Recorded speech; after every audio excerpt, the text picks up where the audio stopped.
কেউ পরিযায়ী শ্রমিক আসলেই প্রথমে যে কাজটা আমরা করবো, তাদের 5,000 টাকা দেবো, তাকে খাদ্যসাথী কার্ড বানিয়ে দেবো। এটা ডিএমকে বলা হয়েছে, বিডিও সমস্ত সিএস নিজে দায়িত্ব নিয়ে মনিটরিং করবে। এটা হাতে সঙ্গে সঙ্গে খাদ্যসাথী কার্ড, স্বাস্থ্যসাথী তার পরিবারের জন্য কার্ড।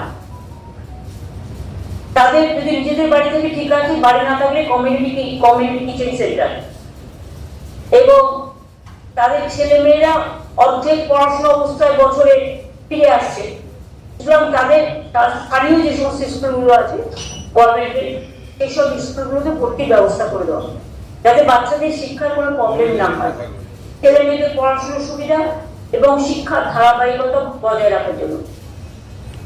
এছাড়াও তারা অন্যান্য সরকারি প্রকল্প, যেমন কন্যাশ্রী আছে, শিক্ষাশ্রী আছে, ঐক্যশ্রী আছে, মেধাশ্রীর মতো নানান স্কলারশিপের সুযোগ সুবিধাও পাবে। এই প্রকল্পের সুবিধা কারা পাবে? বাংলায় যে 22,40,000 পরিযায়ী শ্রমিক ভারতবর্ষের অন্যান্য রাজ্য এবং বিদেশে কাজ করছে, এবং যারা আমাদের পরিযায়ী শ্রমিক সংক্রান্ত যে পোর্টালে নাম নথিভুক্ত করেছে, তারা এই সমস্ত সুবিধা পাবে।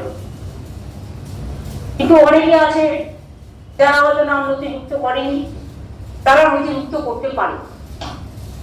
এটা অনলি বাংলার পরিযায়ী শ্রমিক যারা বাইরে আছে বা অন্যান্য রাজ্য থেকে কর্মসংস্থান হারিয়ে ফিরে আছে, তাদের জন্য, তাদের নিজে পায়ে দাঁড়ানো।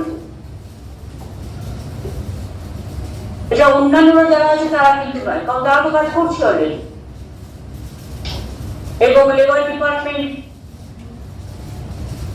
টোটাল ডিপার্টমেন্ট হিসেবে কাজ করবে, এবং সর্বোপরি এটা সিএসসি কে মনিটরিং করবে। কিছুদিনের মধ্যেই যারা ফিরে এসছে, যাদের আমরা যোগাযোগ করে পরে বাংলাদেশে নিয়ে চলে গেছে, সেখান থেকে কোর্টে কেস করে, বা অন্ধ্রপ্রদেশে বা ছত্তিশগড়ে বা হরিয়ানাতে বা দিল্লিতে বা রাজস্থানে বিভিন্ন জায়গায় অত্যাচারিত হয়েছে, তাদের কোর্টে কেস করে অনেকটা আমরা ছাড়িয়ে গেছি। এর মধ্যে আমাদের প্রায় 2,730টা পরিবার আছে। এটাকে যদি আপনি 4-5 জন করে এক একটা পরিবারের সংখ্যা অনুযায়ী যোগ করেন, তাহলে মোট 10,000-এর বেশি লোক কিন্তু আমরা নিয়ে এসেছি অলরেডি। বাকি তো অনেকে নিজে আসছে, নিজেরাও এই পোর্টালে অ্যাপ্লাই করতে পারেন।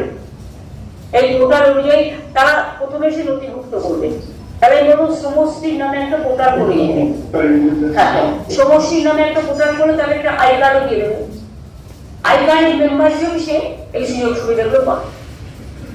আর যতক্ষণ পর্যন্ত এই কাজ সম্পূর্ণ না হচ্ছে, ততক্ষণ যারা ফিরে এসেছে তাদের 5,000 টাকা করে দেওয়া হবে, খাদ্যসাথী, স্বাস্থ্যসাথী এবং ছেলে মেয়েদের পড়াশোনার জন্য ভর্তি করার ব্যবস্থা। তারা যেন ইমিডিয়েট যোগাযোগ করে। আমাদের পরিযায়ী শ্রমিক ওয়েলফেয়ার বোর্ডও আছে।